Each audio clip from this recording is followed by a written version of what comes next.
दोस्तों नमस्कार, स्वागत है आप सभी का दी एक्स रिपोर्टर के यूट्यूब चैनल पर। और आज हम बात करेंगे यूनिफॉर्म सिविल कोड यानी कि यूसीसी के बारे में। इस समय एक बार फिर से देश में यूनिफॉर्म सिविल कोड की चर्चा शुरू हो गई है। क्या सरकार देश में यूनिफॉर्म सिविल कोड को लाने वाली है और क्यों इसे लेकर देश में दो ओपिनियंस हैं, एक वो जो यूनिफॉर्म सिविल कोड के फेवर में है और दूसरा वो जो यूनिफॉर्म सिविल कोड के अगेंस्ट में है। लेकिन सबसे पहले जानते हैं कि आखिर ये यूनिफॉर्म सिविल कोड है क्या। लेकिन इससे पहले एक रिक्वेस्ट है, अगर आपको हमारे इस वीडियो से कोई वैल्यू मिलता है तो इसे शेयर करें और हमारे चैनल को सब्सक्राइब करें। Chapter 1 uniform civil code.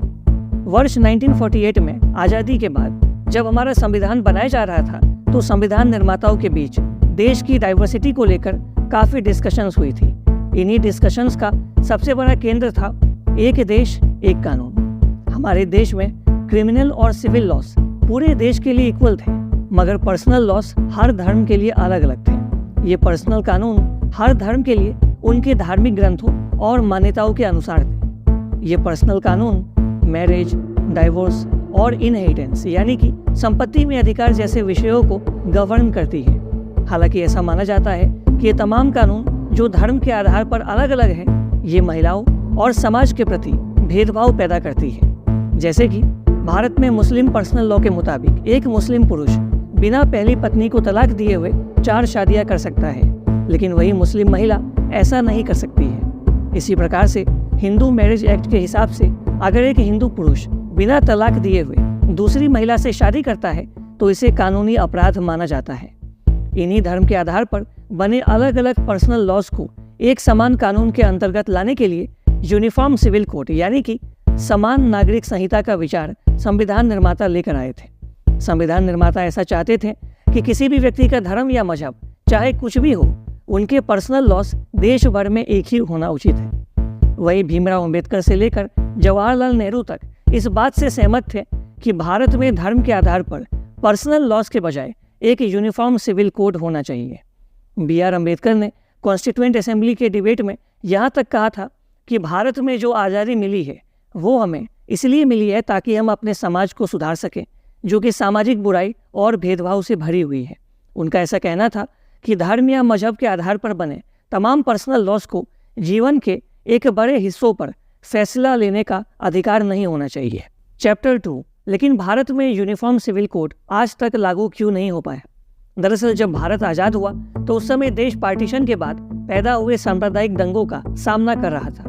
ऐसे में संविधान निर्माताओं को लगा कि ये सही समय नहीं है यूनिफॉर्म सिविल कोड को लागू करने का। वहीं दूसरी ओर देश में कुछ कट्टरपंथी लगातार सामाजिक अशांति फैलाने की धमकियां दे रहे थे, जिसकी वजह से ये तय किया गया कि यूनिफॉर्म सिविल कोड को कॉन्स्टिट्यूशन में जगह तो दी जाएगी, मगर इसे लागू करने का फैसला आने वाले सरकारों पर छोड़ दिया गया। संविधान में आर्टिकल 44 के पार्ट 4 में ये कहा गया है कि देश में सरकारों को ये प्रयास करना चाहिए कि देश में एक यूनिफॉर्म सिविल कोड लागू हो सके।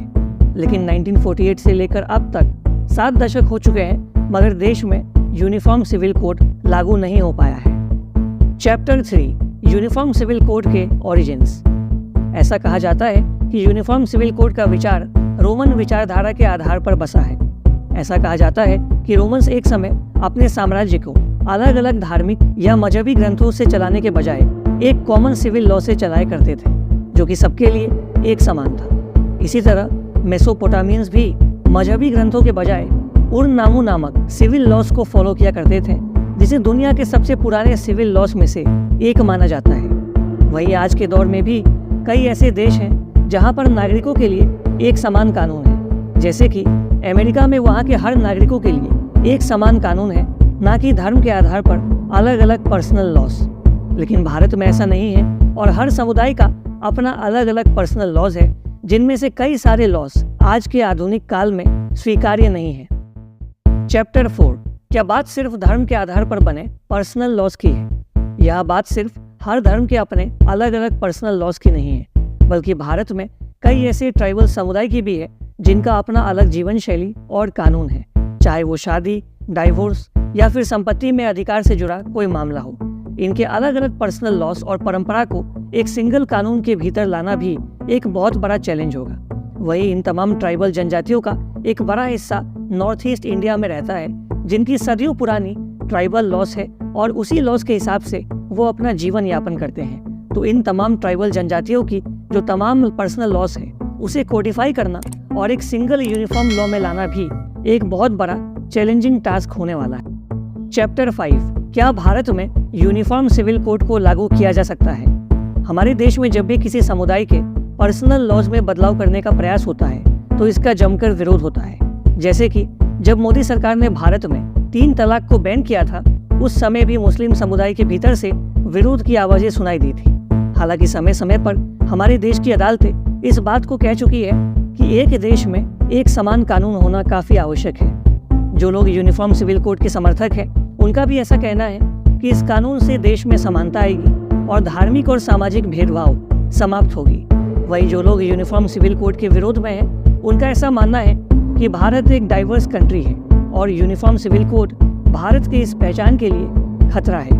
वहीं कुछ कट्टरपंथी समूह भी हैं जिनका ऐसा कहना है कि कुछ विषय धार्मिक या मजहबी परंपरा से ही चल सकती है और इसमें संविधान या सरकार को दखल देने का कोई अधिकार नहीं है। हालांकि बीजेपी के सत्ता में आने के बाद से यूनिफॉर्म सिविल कोड को देश में लागू करने की मांग ने जोर पकड़ ली है और यूनिफॉर्म सिविल कोड बीजेपी का कोर चुनावी वादों में से एक भी है। बहरहाल, आप क्या सोचते हैं? क्या यूनिफॉर्म सिविल कोड को भारत में लागू करना चाहिए या फिर इसे लागू नहीं करना चाहिए?